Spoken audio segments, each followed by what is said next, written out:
UNLV Broadcaster Bites send the message that the broadcasters from Rebel Football, running Rebel Basketball, we hit the road. We do reviews of the vittles, and I'll call it the grog, the drink. There's a little delay, little gap between road trips. Next one coming up, it's going to be Logan. Got to make the best of Logan. Yeah. Also not happy right now with Utah State effing UNLV and this whole Pac-12 Mountain West thing. So better get cleaned up, Logan, or Hurricane Cofield's coming through town. If the press box food isn't up to par, they'll be held to pay. Last time I was denied. We had a credential snafu. This better be cleaned up. Yeah. Or else. Okay. I always put you on a griddle in these weeks where not only do we look ahead to what is going to be at Allegiant for a home game with Fresno State on the way. Mm-hmm. It's a 12:30 game. We're probably getting breakfast again. I hope Mark Wallington changes up some of the items. But then I ask you, like literally right before we start taping, like, hey, where have you gone the last couple of weeks? Because here's my life now. I do the research. I do it all season long. My significant other mocks on me because all I do is take pictures of food. And do I post all of them? I post 10%. I don't know what I'm doing. I've got a sickness. I've got 4 restaurants to rate and review. Actually, maybe 5. You were mentioning a chicken place. Yeah. I perk up with chicken, and you're mentioning fried chicken. Yes. What is happening? It is fantastic fried chicken. And it's not a new spot. It's my kind of go-to when I don't know what I want to eat for lunch while I'm at my regular 9 to 5. And I got turned on to it by some of my coworkers. It's Pollo Campero. I don't know. The chain originates in Mexico somewhere, I believe, or Central America somewhere. That's where the restaurant comes from. Do you understand what this is? Hold on a second here. What is it? It is a Guatemalan fast food restaurant chain located in Guatemala, Honduras, El Salvador, Costa Rica, Panama, Ecuador, Mexico, Spain, Bahrain, Puerto Rico, Belize, Haiti. Dude, it's a chain. Yeah. We usually ban chains. It has 400 locations. This is different, though. It's a foreign chain. This is not your average chain. Yes. Yeah. This is passport chain. So it's okay. I only know of the one in Vegas. Yeah. There might be more than one. I don't know. But there's the one on the east side of Las Vegas. So I go there and I order. They specialize in this fried or grilled chicken that is a citrus-based flavor. So it's like I don't know if it's like orange or if it's like lemon. I don't know. There's some combination of acidic, like that flavor goes with the chicken. The grilled option is obviously a little more healthy, but the fried option is actually very, very good. And they have a Campero sauce that is their signature sauce that goes along with this chicken. It is also very complimentary and good. So it is one of my go-to spots. And they serve their meals with either a tortilla or you can for every combo you can ask for either tortilla or dinner roll, which the dinner roll is actually Hawaiian roll. So that is always a plus. And they have some good sides, the macaroni and cheese, the beans. I forget what the fries are that they have. They're not really fries, but they look like fries. Looks like they're called yucca or yuca fries. Yucca. Yeah, I think it's yucca fries.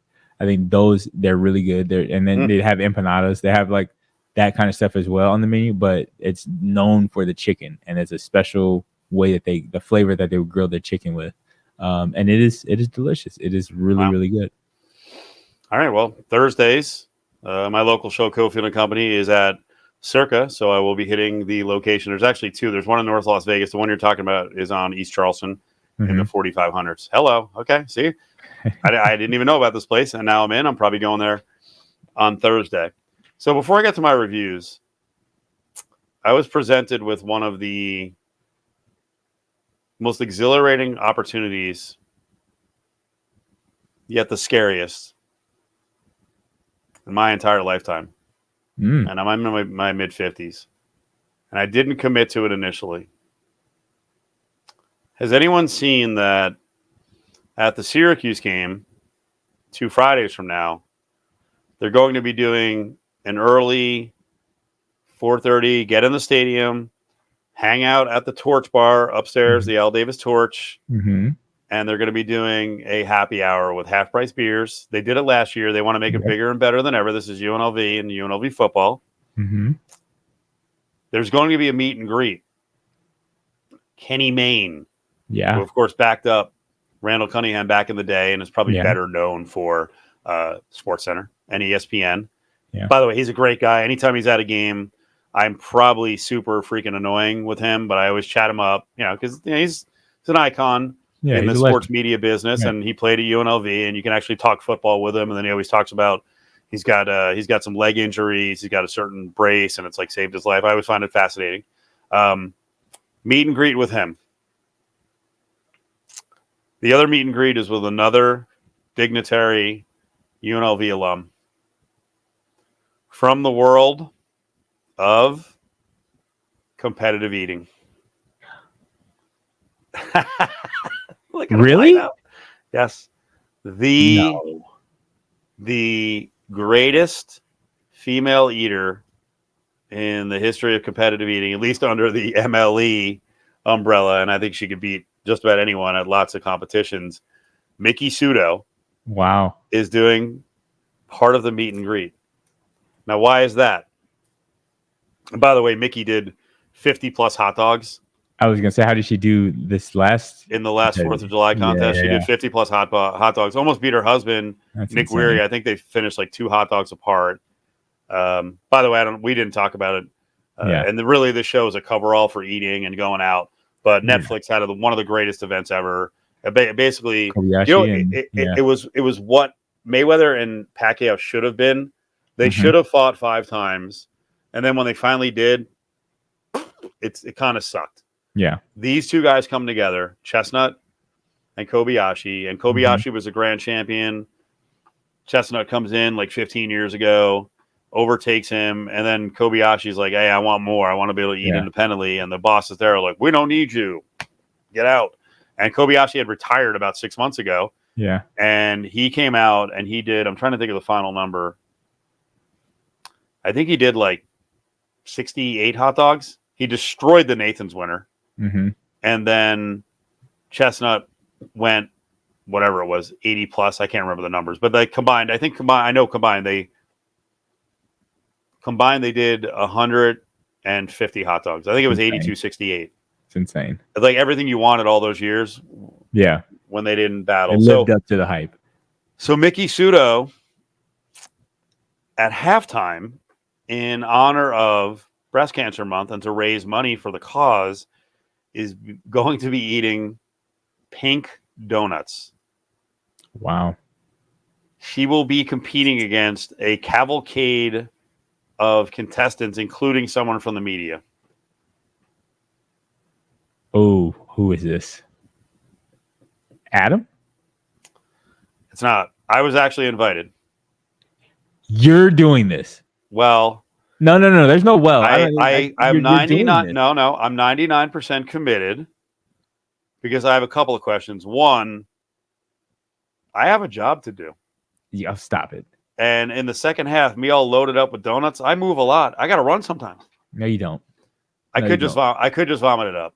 You could absolutely, but there's plenty of trash cans on the sideline. You could get rid of it, and furthermore, I think it'd be worth it for the next episode of Broadcaster Bites to be able to discuss how you just got destroyed in a pink donut eating contest.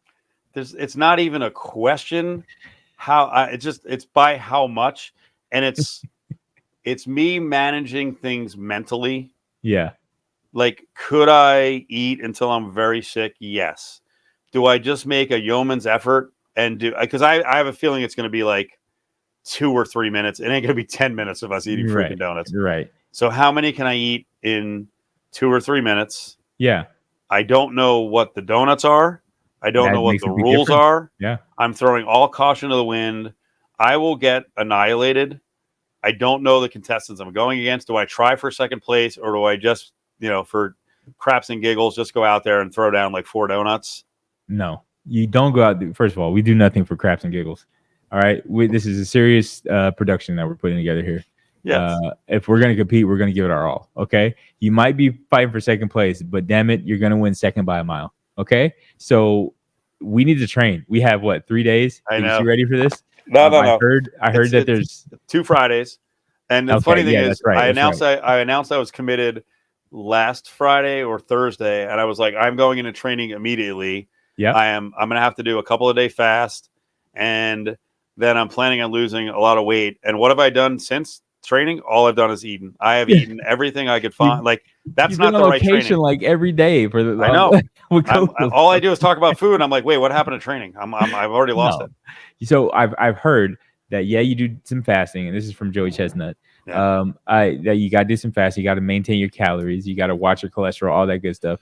And I've also heard that grapes are a good stomach expander.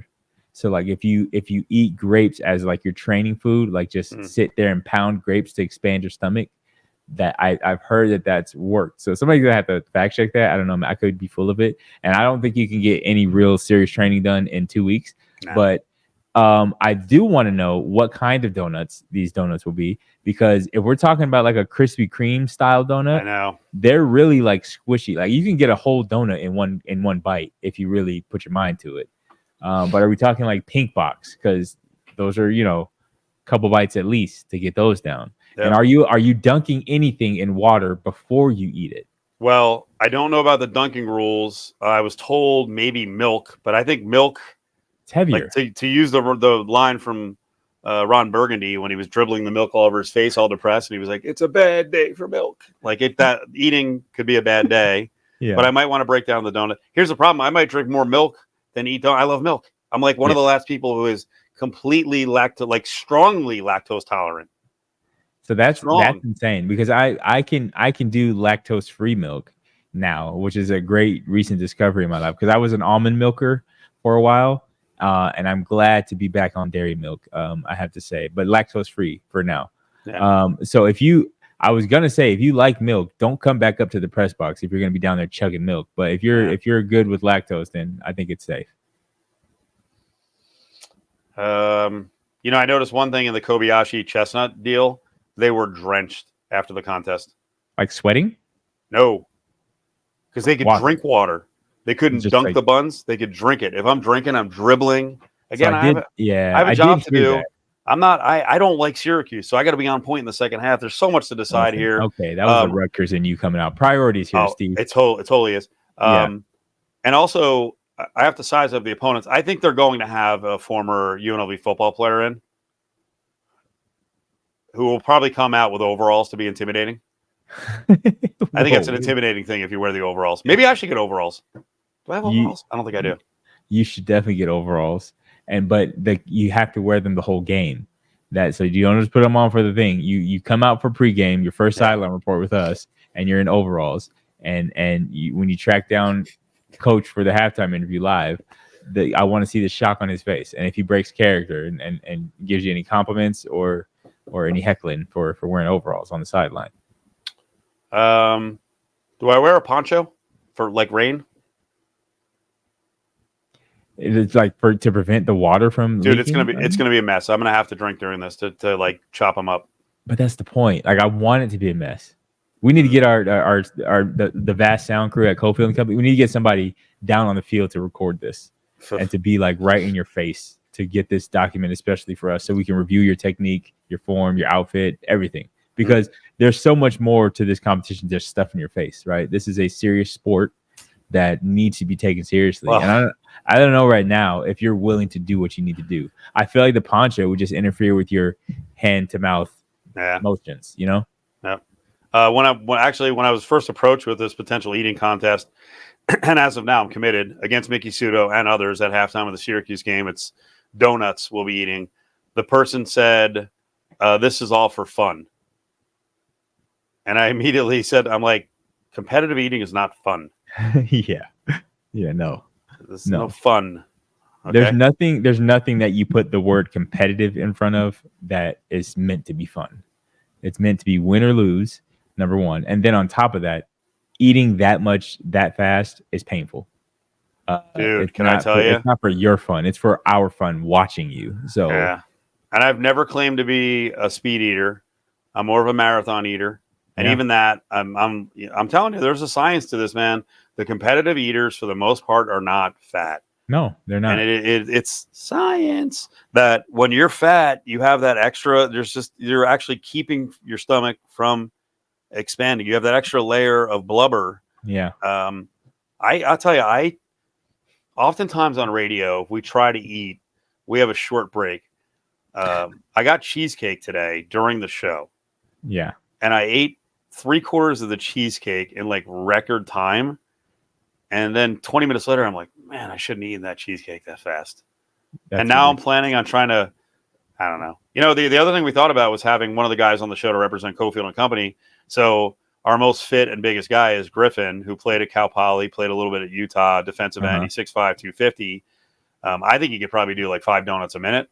Yeah. But I'm gonna stick with it. Because it's funny because we've eaten a lot of meals together in close proximity, and I think I'm probably a faster eater than you are. Oh, you that Mexican restaurant. What was it called again? Ninfa's. Yeah. Ninfa's in H-Town. Mm-hmm. Yeah, you finish your plate like instantly. I don't think you talked the whole time. No, I didn't. It's like there's a breathing technique that goes into it when you're eating it fast. So I probably am a faster eater, but I think as our Kansas City trip proved, my stomach does not expand very far. Yeah. Like once it's full, it's maxed out. Like I was having trouble holding everything down. You tapped out. You saw me eating that Italian before I was going to walk around. Those are the most impressive feats that I have is before, because walking the sidelines, I know it sounds stupid and it's not physical, but at my age, it kind of is physical.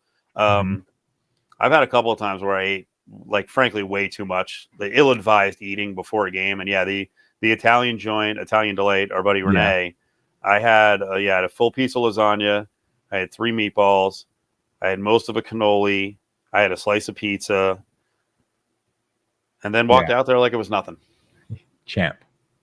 So maybe I should be more confident that I could do, I don't know, in 2 minutes, maybe I can do whatever, 10, 12 donuts and be fine. I think you could. I'll tell you what, if it's, I forgot to look up her numbers. She's in national level donut eating contest. And I the real deal. I think if Mickey Sudo in 3 minutes, depending on the donuts, I bet you she could do 45. What? Yeah, you know what? Absurd when you think about let me go to the site of record. Has she ever done donuts before though? Yeah, that's what I'm saying. I think they did a donut eating contest early this year. Really? Yeah. What? Hold on. Let's see. I think you could take her. I think you need to give yourself more credit. God, it's so amazing what these guys do. Joey Chestnut at the at a Bengals game a couple of weeks ago, halftime, ate 18 sausages in 3 minutes. And then we're probably talking like real big sausages. Yep, like chewy. Let's see, the wing eating. Ready for this? Yeah. Mickey in the wing eating contest, 12 minutes, ate 205. What? Why would you? That's crazy. They're pros. And that, like, technique eating a wing. Like, I have a technique for eating flats, and I think people think I'm weird for it, but it's effective. Yeah. And how clean do these wings have to be when you're like to be? Oh, that wing counts. You know what I mean? Because there's people that'll say they ate a wing, and I'll look at it. There's like too much meat left on the bone, and you probably get kicked out of a cookout for leaving that much meat on the bone. But I'm sure there's some sort of regulation. Joey Chestnut, that's just too many wings. Joey Chestnut in 8 minutes. Mini donuts did 343. 8 minutes, you said? 8 minutes. 343 mini donuts. That's not even physically possible. I know. You can't chew everything. It has at some point you're just swallowing. Like just scarfing no donut down. search on that one. Yeah, that's crazy. Yep. Yeah, these are amazing athletes, and Mickey's superhuman. The key is the only thing that you have to worry about is holding it down. Like, yep. You know what I mean? Like, and not like later on. I mean, maybe later on you get away with it. Like, you go get somewhere alone. But if you give it up at the table, like during the competition, and you just like, just let it go, that's embarrassing. You can't let that happen. Earlier this year, Mickey I'm guessing these are like munchkins from Dunkin' Donuts. Jack's Donuts had a donut hole eating contest, Mm-hmm. and I don't have the time here. She did 285. 285 munchkins is crazy. It says here, Pseudo has said that she uses liquids to offset the taste overload when eating donuts. Her preferred drink is black coffee. That makes sense. That actually makes a lot of sense. I can Holy see it. crap. Coffee will take any taste right out of your mouth. Like if you just drink black, especially if it's hot, but if you just drink black coffee, your taste buds are reset. What is it? You're supposed to like suck on a banana peel or something like that to like Really? to reset your palate, to cleanse the palate. So there's something you're supposed to like suck on to reset your palate. When you do like tastings, like when you go to a place to taste stuff, you're supposed to like I don't know. Maybe I'm wrong about the banana peel thing, but yeah, the palate cleanse. Boy, that was intimidating. I don't know why I looked that up. Oh, come on. You got That this. was tough. We'll get her on. Hopefully her schedule allows, but we'll get her on next week. We'll probably get her husband on as well, who's a top 5 male eater. And I'm sure he'll just rain a bunch of pain on me and be like, bro, you're going to get destroyed. You totally got no destroyed. chance. No. So a couple of heads up, and I'll have to do the reviews on some other places later on. We do local shows at Oasis on Decatur, south of Trop. And right now, any of our listeners, anyone who watches these UNLV podcasts, you can go in there. If you get an entree, you get a free dessert. I had to test the dessert. So I had the salt and caramel cheesecake. I think I've got 6 different kinds of cheesecake. They have an exclusive provider. So I got the salt and caramel.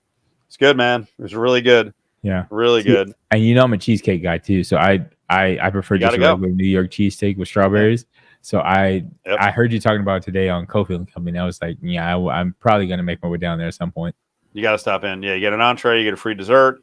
That's good through the end of the month. It has nothing. I mean, it does have something to do with us. You can mention Cofield, mention ESPN Radio, but it's 24/7. So if you want to have cheesecake at 5 in the morning, you can do that. Why not? Right? Exactly. That was my dinner tonight. I had a piece of cheesecake at 5:35. Believe it or not, I actually am trying to be a little more responsible, but the football season is murder. Yeah. Would they allow me to bring my own Tupperware, or do they provide it, like to take my cheesecake to go? Oh, they'll provide it. Their takeout business is awesome. I know they were killing it last Friday, but especially Saturday and Sunday with the takeout. Yeah, it's a great place for especially stadium food, and their menu has a bunch of items. So cool place. So I highly recommend Oasis, and we're also doing Monday shows at Ellis Island. If I lived in those areas, and I'm not too far away, Ellis Island is on Koval and Flamingo on the east side, just east of the Strip. And as I mentioned, Decatur, south of Trop, just on the east side. Oasis. If I lived down near both of them, I would be there probably 6 nights a week. Yeah. Yes. And you probably wouldn't have gotten the YouTube TV NFL pass because you would just be able to go to those bars and watch the games every night. I fought against it. I actually did spend all of Sunday I spent at home, so I kind of did enjoy having all the games. And there you go. I set up multiple TVs, and it worked. I mean, I'm going to say something else. I don't know what you people do. Maybe you can send me tips. No, everyone's always like, I just steal it. I stream it. I'm like, every time I try to stream it. Yeah. I didn't say that, but every time I try, like, the feeds suck. They buffer. The sound blows. It goes in and out. I'm like, I don't want to spend $400 on Sunday ticket, but the other option blows. I also don't want the stress of stealing something. That's how I look at it. Like doing things that way is a lot harder. Like it's more stressful to me than just clicking the button and saying, okay, I'm enjoying it now. Yeah. Like whether it's like, what's the link? Where do I go? How do I get the button? You got to go to this link, and then you're there. And then you like got to constantly worry about the buffering. I don't know. It's not worth it to me. To each their own. People can live under those conditions. I choose not to. I don't like to spend much money, but the things I want, I will buy. Like I want NFL football and I want it unimpeded, so I'll pay the money for it. And they know that. I hate. Of course they know it. Yeah. I mean, when they see the subscribers go down number wise, then they'll lower the price. But we're dummies, so we keep buying it. I did want to mention too. So Tuesdays we do live shows at Oasis. Every Monday we're at Ellis Island, and the cool thing about Ellis Island in the front yard is for football viewing days, Sunday, Monday, Thursday, even Saturday. They offer an all-you-can-drink beer package. It's $30. If you get the craft beers, you can blow by that number pretty easily. And then they've got an all-you-can-eat menu with a low price, and that has 27 items on it that you can pick from. So it's not like, hey, here's a burger, here's a hot dog, and some fries. Like they have a whole thing. And then the cool thing on Mondays is we give away a 2-top basically for viewing maybe on the next Sunday, Monday, Thursday, and that's actually you can use the 2-top, all-you-can-drink beer, all-you-can-eat, all the way up until the end of the season. So you just have to pick a day you want to come back, and it's for 2 people, so that could be worth $150 or more depending on how much you eat. But there's no stress on you try whatever you want. You don't like it, you get something else. And the front yard food is really good, and they keep adding stuff to the menu. So 20-something items is like it's like the Cheesecake Factory of bars. That's insane. I love that. You know what's funny? You have the menu. It's blurry. Let's see. That's insane. That might be the most that might be the fattest thing you've ever done, Steve. Like to just randomly pull out a menu. I'm like, look at that at home right here. I don't know. What are you gonna do with that from home? It landed here amongst all the other gunk. It's not reading material. Let's see. You get a short stack of pancakes. If you want to be healthy, avocado toast. You get like 10 avocado toast, steak and eggs, garlic broccolini, bacon mac and cheese. Bacon mac and cheese. By the way, they source their own bacon and pork belly. They sell so much bacon there that they have their own pork plant that they're part of. That's nice. So good. It's so good. Hummus, fried pickles. This is all day breakfast too. You said all day breakfast. Yep. The McAllis is awesome. It's like a giant, version, much better version than the fast food places. Yeah. Let's see: street tacos, onion rings, fries, the drive-in burger, brisket grilled cheese, Tony's rigatoni. I crushed one of those at a UFC fight. Pan roasted salmon. Back up. Brisket grilled cheese. Brisket grilled cheese. Yeah. Why have I've never heard of that, and it sounds amazing. They have brisket sliders. They got a Cajun chicken sandwich, buffalo chicken sandwich, smoked chicken legs, which I don't know why I haven't gotten those yet. Smoked turkey legs. And then dessert, they have bread pudding, their own version. It's awesome. They have salted caramel peanut brittle parfait. What? That sounds too fancy though. Like and that a skillet really cookie. Fancy. All you can eat. Skillet cookie. Is it like skillet cookies like a bazooki, right? Yeah, it's gigantic. Yeah. Oh, see. This place. Dude, you got to start showing up to some of these things after work. I told you, whenever I hear you guys, and I know like the Golden Circle was like the one that I've been to, but I hear you. Like you've been on location. It seems like every day. I'm just like he's everywhere. We are on location every day. They're like, we need someone at the station who's going to talk about our food incessantly. Cofield, I'll do it. All right, we appreciate you guys listening. We'll have a full review of what happens with the breakfast menu at the Owl. They've done an outstanding job so far, so I'm sure we will not be disappointed. And I will start training. What do we got? 9:20 local time as we're taping this. I do have to have dinner. So there goes the intermittent fasting, which was supposed to be done between 2 and 8. Right out the window. More training for the donut contest. Completely undisciplined. What a tub.